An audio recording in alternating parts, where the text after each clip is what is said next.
ඔයා විශ්වාස කරනවද ලෝකෙ පළවෙනිම පාවෙන හෝටලය ඔස්ට්‍රේලියාවේ මුහුද මැද තියෙනවා කියලා? මේ කතා කරන හෝටලේ සාමාන්‍ය හෝටලයක් නෙමෙයි.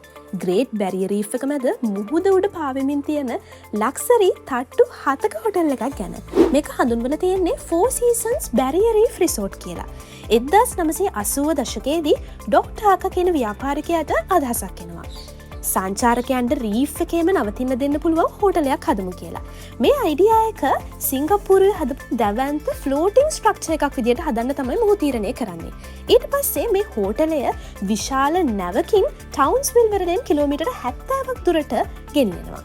මේක තට්ටු 7කින් සමන්විත වෙනවා. සාමාන්‍ය ගොඩබිම් පිහිටන තරු පහේ හෝටල එක තියෙන සියලුම සුකෝපභෝගී පහසුකම් මේකේ තියෙනවා. කාමර 200ක්, ආපනශාලා, රාත්‍රී සමාජශාලා සහ බාර්, ගොඩබිමේ ඉඳන් සංචාරකයන් රැගෙන ඒමට හෙලිකොප්ටර් පීඨිකාවකුත් ටෙනිස් පිට්ටනියක් පවා මෙහි තියෙනවා.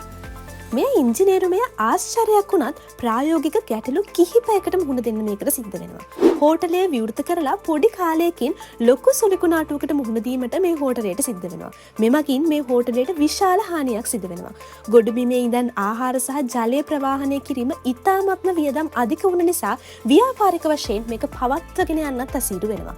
මුහුද පතුලේ තියෙන කොරල් පරවලට මේ දැවැන්ත ව්‍යුහය නිසා හානි සිදු වෙන්න පුළුවන් කියලා පරිසරවේදීන්ගෙන් දැඩි විරෝධතාත් එල්ල වෙලා තියෙනවා. ඉතින් වසරක විතර කාලයකට පස්සේ ඕස්ට්‍රේලියාවේ මේ ව්‍යාපාරය අසාර්ථක වුණා. මේ හෝටලය වියට්නාමයට විකුණුවා.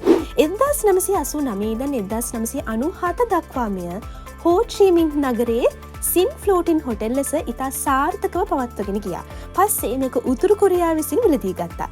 දකුණු කොරියානු සංචාරකයන් සඳහා වෙන කුමගන් කන්ද ආශ්‍රිත සංචාරක කලාපයේ හොටෙල් හැව්ගම්ගන් විසියට ස්ථාපිත කරලා තියෙනවා.